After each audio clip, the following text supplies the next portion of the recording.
Hello friends, welcome to my YouTube channel radiant class for you. दोस्तों, आज 12th class CBSE NCERT के syllabus से English का chapter number 2 लेते हैं और उसका टाइटल है लॉस्ट स्प्रिंग। लॉस्ट स्प्रिंग जो कि स्टोरीज़ ऑफ स्टोलन चाइल्डहुड में से ली हुई एक कहानी है। और ये कहानी लिखी है अनीस जंग ने, जिनका जन्म 1964 में राउरकेला उड़ीसा में हुआ था और उन्होंने अपनी शिक्षा जो है हैदराबाद और अमेरिका में पूरी की। उनके माता पिता भी लेखक थे। तो अनीस जंग जो लेखिका हैं वो इन दोनों कहानियों, यहाँ पर 2 कहानियाँ हैं, इसमें 2 कहानियाँ हैं। इन दोनों कहानियों में बच्चों के जो जीवन उनका ख़राब हो रहा है, जो वो पढ़ाई लिखाई नहीं कर पा रहे हैं कुछ बच्चे, उनके बारे में, और जो गरीबी में जी रहे हैं ऐसे बच्चों के बारे में उन्होंने 2 कहानियाँ इसके अंदर दी हुई है। और पहली कहानी जो है वो है समटाइम आई फाइंड अ रूपी इन द गार्बेज, टाइटल है उसका। वो एक ऐसे लड़के के बारे में है, ऐसे बच्चे के बारे में है जिसका नाम साहिब आलम है। और वो बच्चा जो है 1971, उसके माता पिता जो है, उस बच्चे के माता पिता 1971 में दिल्ली के सीमापुरी नामक इलाके में आकर के बस गए हैं। ये एक बड़ी झोपड़पट्टी है और यहाँ पर बेहद ही ख़राब स्थितियों में लोग रहते हैं, कचरा बीनने वाले लोग रहते हैं और कचरा बीनने का काम करते हैं। मतलब समझिए कि कचरे में जो भी काम की चीज़ें हैं उनको छांटना और कबाड़ी वाले को बेचना, इस प्रकार का काम उनका है। तो यहाँ पर इस बच्चे के बारे में कहानी है कि वो जो है वो भी कोई काम नहीं है उसके पास, तो वो भी जो है अपने माता पिता की तरह ही अपने दोस्तों के साथ में कचरा बीनने का काम करता है। और वो बताता है कि उसके माता पिता इसलिए जो है ये जगह, मतलब ढाका बांग्लादेश से वो आया है, वो जगह छोड़ के आ गए क्योंकि वहाँ पर तूफ़ान आते रहते थे और खेती बाड़ी सब उनकी नष्ट हो जाती थी और खाना भी भरपेट उनको नहीं मिलता था। तो एटलीस्ट यहाँ आकर के उनको खाना तो ढंग का मिलता है। अब हुआ यहाँ ये है कि नेताओं ने इन लोगों को भारत की नागरिकता है, सिटीजनशिप तो नहीं दी हुई है, लेकिन वोटर कार्ड बना दिए हैं, राशन कार्ड बना दिए हैं और जो है जिसके ज़रिए उनको अनाज वहाँ मिल जाता है। तो इस प्रकार से वो अपना जीवित रहने के लिए कुल मिलाकर के संघर्ष उनका चल रहा है।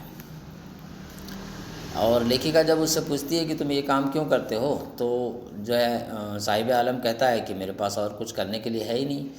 तो वो कहती है कि तुम स्कूल क्यों नहीं जाते, तो वो कहता है कि वहाँ मेरे इलाके में कोई स्कूल ही नहीं है। तो लेखिका उससे कहती है कि अगर मैं स्कूल खोलूँ तो क्या तुम वहाँ पढ़ोगे, तो वह कहता है हाँ, वो मुस्कुरा कर कहता है हाँ।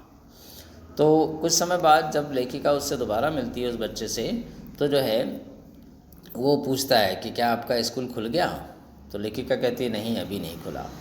तो लेखिका जानती है कि स्कूल खोलना जो है इतना आसान काम नहीं है और वो सोचती है कि काश मैंने इससे ऐसा वादा ही ना किया होता जो मैं पूरा नहीं कर पाती। अब यहाँ पर कुछ ऐसे बच्चों के बारे में कहानियाँ हैं जो नंगे पैर चलते हैं। जनरली कचरा बीनने वाले बच्चे भी जो है नंगे पैर ही हैं और कभी कहीं कोई चप्पल वप्पल की जोड़ी, कोई बेमेल जोड़ी मिल जाए तो उसको लेकर के वो पहन लेते हैं। इस प्रकार से उनका चल रहा है। तो जब ये बच्चे नंगे पैर अपने दोस्तों के साथ गलियों में घूमते हैं तो लेखिका को कहती है कि वो ऐसा लगता है जैसे जो है सुबह जो पक्षी आते हैं और दोपहर में गायब हो जाते हैं, उसी तरह ये बच्चे भी जो है दोपहर में गायब हो जाते हैं। लेखिका जब उन बच्चों से पूछती है कि तुम लोग चप्पल क्यों नहीं पहनते, तो उसमें से एक कहता है कि मेरी माँ मुझे देती नहीं है। तो दूसरा कहता है कि भाई जो है अगर दे भी दे तो ये पहनेगा नहीं क्योंकि वो बेमेल जोड़ियाँ हैं चप्पलों की। और लेखिका इसी बारे में कहती है कि हमारे देश में बहुत सारे लोग जो है परंपरा के नाम पर ग्रामीण क्षेत्रों में चप्पल नहीं पहनते, जबकि हकीकत ये होती है कि उनके पास चप्पल खरीदने के लिए पैसे भी नहीं होते हैं। और यहाँ पर एक उडुपी नामक जगह का एक आदमी की कहानी भी जो है इसमें बयान की गई है कि वो आदमी बताता है कि जब हम छोटे थे तो हमारे पिताजी मंदिर में पुजारी हुआ करते थे और हमारे पास उस समय जो है जूते पहनने के लिए नहीं होते थे, तो हम सोचते थे कि भगवान देवी हमको जो है जूते दिला दे तो हम उसको कभी नहीं घुमाएंगे, बड़े ध्यान से रखेंगे। और वही आदमी जब कुछ सालों बाद अपने उस एरिया में जाता है तो देखता है कि नया जो पुजारी है, उस नए पुजारी के बच्चे ने जूते मोजे बढ़िया पहने हुए हैं और मतलब जीवन स्तर सुधर रहा है। लेकिन साथ ही उस इलाके के आसपास के कई बच्चे अभी भी नंगे पाँव चलते हैं। तो ये कहानी है बच्चों की जिनका बचपन खो गया है और जो इस तरह का काम करते हैं। तो जो बड़े लोग हैं, उस सीमापुरी इलाके के बारे में बताया जाता है कि बड़े लोग जो हैं, जिस समय की ये कहानी है, तो लगभग 10,000 कचरा बीनने वाले वहाँ रहते हैं। और बड़े लोग जो है अपनी जीविका चलाने के लिए, अपने बच्चों का, अपना खुद का भरण पोषण करने के लिए ये कचरा बीनने का काम करते हैं। लेकिन छोटे बच्चे जो है वो कचरे में सिक्के या ऐसी कोई कीमती वस्तु ढूंढते हैं, उनके लिए जैसे वो एक आश्चर्य का खजाना है। तो वो उसमें आनंद से जो है वो काम करते हैं और माता पिता का सहयोग भी करते हैं। आगे चल के कहानी में एक उल्लेख आता है कि एक जगह पर साहिब आलम जो है फेंसिंग क्लब की, टेनिस क्लब की फेंसिंग से लगा हुआ खड़ा है और उसने नए नए जूते पहने हैं जो उसकी ड्रेस से मैच नहीं करते, क्योंकि उसकी ड्रेस तो बड़ी फटी पुरानी है, पर जूते नए नए हैं। तो बताता है कि किसी ने उसको दान में दे दिए हैं। और फिर वो कुछ समय बाद वो लड़का जो है उनको जो है चाय की दुकान पर दूध का बर्तन लिए हुए दिखाई देता है। और वो बताता है कि अब उसने जो है एक जगह पर नौकरी कर ली है चाय की दुकान में, और वहाँ पर उसको जो है खाना मिलेगा दिन भर का, और 800 रुपये महीना भी मिलेगा। लेकिन लेखिका देखती है और समझती है कि अब साहिब आलम उतना खुश नज़र नहीं आता जितना कि वो कचरा बीनते समय अपने दोस्तों के साथ हुआ करता था। अब उसको वो जो दूध का बर्तन है वो जो है उस कचरे के प्लास्टिक के थैले से बहुत ज़्यादा भारी लगता है, क्योंकि अब वो जो है खुद का मालिक नहीं रहा, बल्कि उसका मालिक कोई और हो गया है। तो इस तरह से ये कहानी चलती है, ये कहानी पूरी होती है, जिसमें एक बच्चे के ख़राब होते हुए बचपन को जो दिखाया गया है, जैसा कि टाइटल है। और उसके बाद दूसरी कहानी चालू होती है जिसमें मुकेश नाम का एक लड़का है, और इस कहानी का टाइटल है I want to drive a car, मैं कार चलाना चाहता हूँ। ये कहानी फिरोज़ाबाद शहर के बारे में है, जहाँ पर जो चूड़ियाँ बनाने के लिए फेमस है, और वहाँ पर लगभग 20,000 बच्चे जो है आज मजदूरी करते हैं, मतलब बाल श्रमिक हैं, और वो जो है तंग गलियों में रहते हैं, झोपड़पट्टी टाइप के एरिया में रहते हैं, और वो भी अपने माता पिता का साथ देते हैं। तो ये एक ऐसी जगह है जहाँ पर पीढ़ियों से लोग कांच की चूड़ियाँ बनाने का काम करते हैं और बुरे हालात में ज़िंदगी बसर कर रहे हैं। यहाँ लगभग 20,000 बच्चे जो है इस तरह का काम करते हैं। किसी को परवाह नहीं है कि बाल श्रम देश में कानूनी अपराध है। कांच की भट्टियों में काम करके उनकी आंखें कमज़ोर हो गई है और वे समय से पहले बूढ़े नज़र आने लगे हैं। तो मुकेश का बड़ा भाई है जिसकी कम उम्र में शादी हो गई है। उनके पिता भी एक चूड़ी बनाने वाले हैं। वर्षों के कठोर परिश्रम के बावजूद भी वे इस लायक नहीं हैं कि वे अपने घर को सुधार सकें और अपने बच्चों को पढ़ा सकें। ये हालात हैं। और बड़ों ने तो लगभग ऐसे अपनी नियति को स्वीकार कर लिया है, हार मान ली है। उन लोगों ने चूड़ियों के अलावा कुछ देखा ही नहीं। यहाँ सविता नाम की एक बड़ी महिला जो है अभी लेखिका को मिलती है और वो उसे बताती है कि हमने पूरी ज़िंदगी में एक वक्त भरपूर खाना भी नहीं खाया। तो मतलब इतनी गरीबी है कि हर वक्त जो है हम जैसे तैसे खा पी लेते हैं, ज़िंदा रहते हैं, मतलब भरपूर खाना भी हमने खाया नहीं आज तक। ये हालात हैं। उनकी गरीबी उनकी अशिक्षा और साहस की कमी के कारण नज़र आती है। उनकी गरीबी जो है उनकी अशिक्षा और साहस की कमी के कारण लेखिका को लगता है कि है। तो जो लोग रंग बिरंगी चूड़ियों से दूसरों की दुनिया को सजाए हुए हैं और दूसरों की दुनिया में रंग भरने का काम करते हैं, वो लोग, उनकी खुद की ज़िंदगी बड़ी ही बेरंग है। जब लेखिका उनसे कहती है कि आप लोग संगठित होकर अपने हक के लिए क्यों नहीं लड़ते, तो वहाँ युवा उन्हें बताते हैं कि कैसे पुलिस वाले, बिचौलिए और बड़े व्यापारी उन्हें परेशान करते हैं। और तब लेखिका उन्हें समझाती है कि सामाजिक कार्यकर्ताओं, सरकारी अधिकारियों और देश के नेताओं के सहयोग से ही उनकी ज़िंदगी बेहतर हो सकती है। तो इस प्रकार से ये कहानी है। और इस कहानी का मुख्य पात्र, जो सेकंड कहानी का मुख्य पात्र मुकेश है, और उस लड़के की विशेषता ये है कि वो इन सब परिस्थितियों के बीच भी रहकर दृढ़ निश्चय है कि उसे कार का ड्राइवर बनना है, उसे ये काम नहीं करना है, उसे इन चूड़ियों के भट्टियों में अपनी ज़िंदगी ख़राब नहीं करना है। तो इस तरह से मुकेश जो है वो जीवन में कुछ बड़ा सपना लेकर जी रहा है, और लेखिका को इस बात की तसल्ली है कि चलिए कोई तो है जो इस ट्रेडिशन और इस बुरे हालात में भी जो है अच्छी चीज़ें सोचता है। तो फ्रेंड्स, ये है लॉस्ट स्प्रिंग की कहानी जो मैंने मोटे तौर पर आपको बता दी। और इसके बाद हम लोग लेते हैं क्वेश्चन आंसर्स। इसमें किस प्रकार से क्वेश्चन आंसर पूछे गए हैं। तो पेज नंबर 16 पर थिंक एज यू रीड, इसमें जो है उसके अंदर दिया हुआ है। पहला क्वेश्चन है, what is Saheb looking for in the garbage dumps, यानी गार्बेज के कचरे के ढेर में साहेब क्या ढूंढ रहा है। Where is he and where has he come from, तो वह कहाँ है और वह कहाँ से आया है। तो कचरे के ढेर में साहेब जो है वो पैसे, रुपए या ऐसी कोई कीमती वस्तु ढूंढ रहा है, एक तरह से सोना ढूंढ रहा है समझ लीजिए। और वो कहाँ से आया है, तो वो बांग्लादेश से आया है। 1971 में उसके माता पिता जो है वो बांग्लादेश से यहाँ पर आ गए हैं, क्योंकि वहाँ पर उनके घर द्वार जो है वो सब पानी में बह जाते थे तूफ़ान की वजह से, खाने को भी उनको ठीक से नहीं मिलता था। और इस समय वो सीमापुरी, दिल्ली के सीमापुरी इलाके में एक झोपड़पट्टी में रहते हैं। अब उसके बाद आए second question, what explanations does the author offer for the children not wearing footwear. तो जूते न, चप्पल न पहनने के बारे में लेखक को क्या एक्सप्लेनेशन मिलता है, लेखक जो है क्या एक्सप्लेन करते हैं, क्या बताते हैं उसका कारण।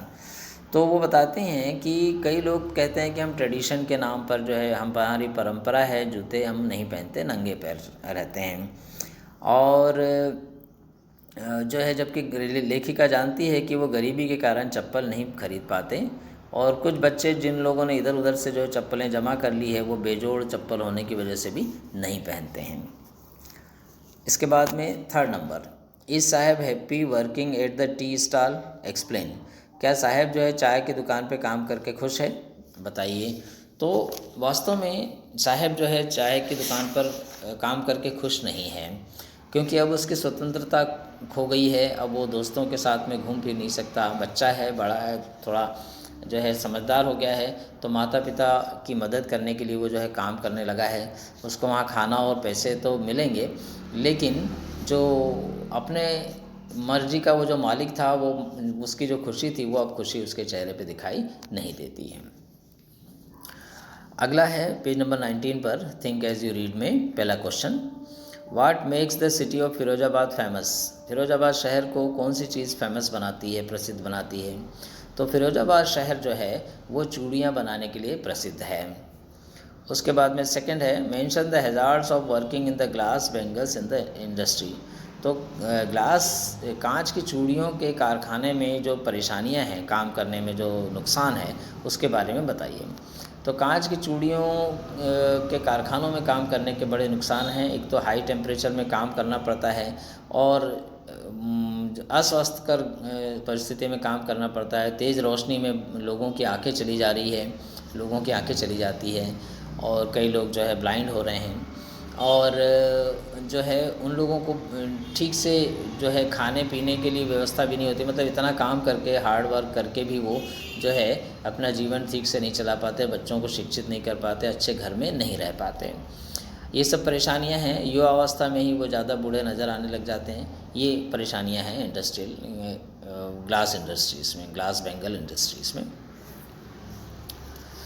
और इसके बाद तीसरा क्वेश्चन है, how is Mukesh attitude to his situation different from that of his family. Mukesh का जो दृष्टिकोण है अपने उसके परिवार से किस तरह से भिन्न है।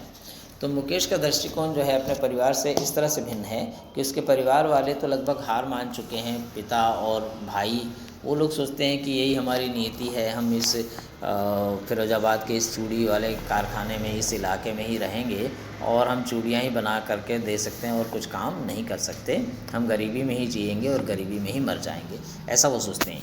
लेकिन मुकेश ऐसा नहीं सोचता। मुकेश सोचता है, बाहर की दुनिया वो जानता है और वो सोचता है कि मैं मोटर मैकेनिक बनूंगा और गाड़ी चलाऊंगा, कार चलाऊंगा।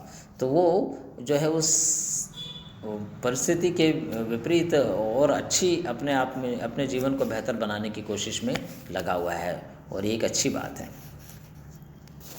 उसके बाद देखते हैं अंडरस्टैंडिंग द टेक्स्ट। तो अंडरस्टैंडिंग द टेक्स्ट में पहला क्वेश्चन है, what could be some of the reasons for the migration of people from villages to cities.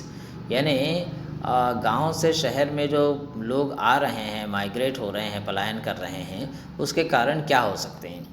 तो इसके बड़े स्पष्ट कारण होते हैं कि गांव में कई बार लोगों को उतने पैसे नहीं मिल पाते, उनका जीवन स्तर उतना अच्छा नहीं हो पाता, कई बार उनको खाने पीने की भी और उनको शिक्षा की भी व्यवस्था नहीं हो पाती, गरीबी उनकी एज़ इट इज़ बनी रहती है। तो लोग शहरों में आ जाते हैं, शहरों में सोचते हैं कि ज़्यादा अच्छा काम मिलेगा और कई बार मिलता भी है उनको, और जो है वो अपने जीवन को बेहतर बनाने की आशा में शहर में आ जाते हैं और कई बार वो बना भी लेते हैं और शहर की चकाचौंध जो है उनको आकर्षित करती है, इसलिए वो शहर में आ जाते हैं बच्चों को शिक्षित करने, अपने जीवन स्तर को उठाने के उद्देश्य से। इसके बाद आता है second question, would you agree that promise made to poor children are rarely kept. क्या आप इस बात से सहमत हैं कि जो गरीब बच्चों से जो वादे किए जाते हैं वो बहुत मुश्किल से ही निभाए जाते हैं। Why do you think this happen in the incident narrated in the text. इस कहानी में जो घटना बताई गई है उस घटना में ऐसा क्यों होता है। तो लेखिका अनीस जंग जो साहिब आलम से वादा करती है, मतलब पूछती है कि क्या मैं स्कूल खोलूँगी तो तुम आओगे, और वो कहता है हाँ मैं आऊँगा। लेकिन जब वो दोबारा कुछ समय बाद पूछता है कि क्या आपका स्कूल खुल गया, तो लेखिका कहती कि नहीं अभी नहीं खुला। तो ये वादा तो इंसान जो है, कई लोग जो है जो सक्षम ना होते हुए भी जो है सामने वाले की परिस्थिति देखकर, बच्चों की गरीब परिस्थितियों को देखकर कर लेते हैं, लेकिन हर वादे को पूरा करना एकदम संभव नहीं है। जैसे लेखिका के लिए भी स्कूल खोलना कोई आसान काम नहीं है, तो इसलिए वो लेखिका ऐसा नहीं कर पाई है। लेकिन हाँ, अगर कोई दृढ़ निश्चय करे और इस चीज़ को अपना मिशन बना ले कि नहीं मुझे इनके लिए कुछ करना ही है, तो वो कर ही लेता है। उसके बाद थर्ड क्वेश्चन है, what forces conspire to keep the workers in bangle industries of Firozabad in poverty. तो ऐसी कौन सी ताकतें हैं जो फिरोजाबाद के बेंगल इंडस्ट्री के कामगारों को गरीबी में रखे हुए हैं। तो इसका स्पष्ट कारण है वहाँ के बिचौलिए, जो मीडिएटर हैं, जो दलाल हैं, और बड़े व्यापारियों और इन चूड़ी बनाने वालों के बीच में। और बड़े व्यापारियों का भी स्वार्थ है, वो भी चाहते हैं कि ये लोग हमसे जो है दबके रहें ताकि हमको कम कीमत में सामान मिलता रहे और हम ज़्यादा मुनाफा कमाएं। उसके अलावा पुलिस वाले हैं जो ज़बरदस्ती इन लोगों को परेशान करते हैं। कई अधिकारी हैं जो अपना काम इनके डेवलपमेंट में करने की बजाय जो है सरकारी अधिकारी और इनके हक का भी जो है पैसा या अनाज जिसको बोलना चाहिए खा लेते हैं। इस प्रकार से ऐसी बहुत सी ताकतें हैं जो इन लोगों को गरीबी में रखे हुए हैं। इसके बाद इसी में आगे है टॉकिंग अबाउट द टेक्स्ट। तो इसमें है पहला, how in your opinion can Mukesh realise his dream. तो मुकेश अपना सपना कैसे पूरा कर सकता है आपकी नज़र में, आप मतलब हमको अपना ओपिनियन देना है। तो मुकेश अपना सपना इस तरह पूरा कर सकता है कि वो जो है बाहर की दुनिया देखे, और जिस तरह से उसने आज सोचा है कि मुझे मोटर मैकेनिक बनना है, मुझे कार ड्राइविंग करना है, तो वो उसकी दिशा में जाए। उसने कहा भी है कि चाहे वो कितनी भी दूर हो, मैं मोटर मैकेनिक का काम सीखने जाऊंगा। तो अगर वो जाएगा, करेगा, और उसके माता पिता अगर उसको सपोर्ट करते हैं कि नहीं हम तो नहीं कर पाए लेकिन हमारा बच्चा करना चाहता है तो हम इसको सपोर्ट करें, तो वो जो सपोर्ट उनसे बन सकता है वो उनको करना चाहिए। इस तरह मुकेश अपने सपने को पूरा कर सकता है। उसके बाद इसमें क्वेश्चन है, mention the hazard of working in the glass in Bengal industries. तो ये इसका आंसर अपन पीछे दे चुके हैं। उसके बाद why should child labour be eliminated and how. तो बच्चों बाल श्रम जो है वो किस तरह से समाप्त होना चाहिए और कैसे समाप्त हो सकता है और क्यों समाप्त होना चाहिए। तो बाल श्रम इसलिए समाप्त होना चाहिए क्योंकि जो बच्चे छोटे छोटे जिनकी पढ़ने लिखने की उम्र है, शरीर बनाने की उम्र है, ऐसी उम्र में अगर वो इस तरह के अस्वास्थ्यकर काम करेंगे या कैसे भी काम करेंगे तो ना तो वो पढ़ लिख पाएंगे और ना ही जो है वो समझदार हो पाएंगे और ना ही वो शरीर से मजबूत हो पाएंगे। तो इस तरह से वो एक बहुत बुरे या बोलना चाहिए कि कमज़ोर नागरिक होंगे देश के।